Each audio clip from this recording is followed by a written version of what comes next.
Welcome to Academic Search Complete tutorial. This is our broadest index to periodicals.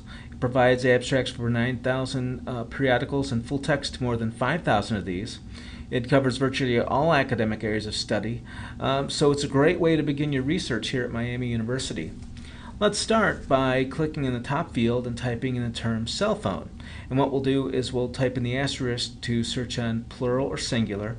And then what we can do is we can go to our drop-down menu here and we could search on things like we could have we put in subject terms, or maybe we could do all text.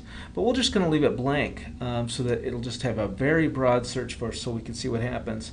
And as it turns out, we get over 6,800 records. So obviously we need to narrow things down. And a great way to do that is to just go to the narrow results by window and start considering things like thesaurus terms or something like that. But we could also look at subject, and you could look at all the various subjects within the articles that are listed. We could also look at the publications that these articles are featured in. So if we see PC World there, we could limit to that if we wanted to. We could look at the various companies. If we want to do article searches on AT&T, that's a great way we could do that. Publication type, we could look at just academic journals if we want to. But we have other ways to search too, and another way to limit results is by full text only. That's a real good one if you want to get the whole article right away. Others we could search on if you have references or if it's peer reviewed. We can also filter by publication date.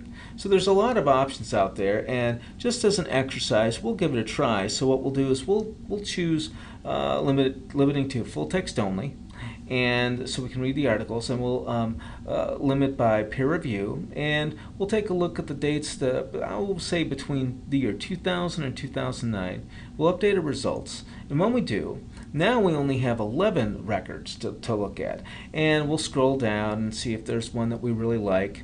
And then we can take a look at one, and when we do, the record gives us a lot of great information. We can look at the authors, we can start searching on those authors to see what else they've written. We can look at the subject terms and broaden our search that way, look at author supplied keywords. We also can look at the abstract, and by reading through the abstract we can get an idea if the article is something we want to read. We can also look at those entry codes at the top there.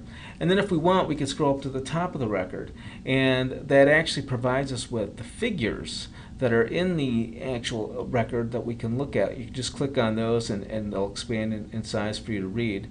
And then we could, with this record, we could just print the record, we could email it, we could save it, we could cite this article, or we could put it in a bibliography, or we could just put it in a folder as we continue our search. But we can also just simply click on the PDF, and when we do, you can have the opportunity to print it, full text the article, save it, or send it via email if you've got a colleague in class you want to share the article with. And then you can just scroll and read through it if you want to. So it's a very powerful tool. And let's just pretend we did a search where we didn't have full text only. Here we would click on the Find It button to see how we could get to the full text. And luckily here we found another database where we could get to the full text of the article. But if not, we could have clicked on Interlibrary Loan to see if we could find it another way. But here we can see the whole, a record, and we can get the full text in PDF, and we're ready to roll.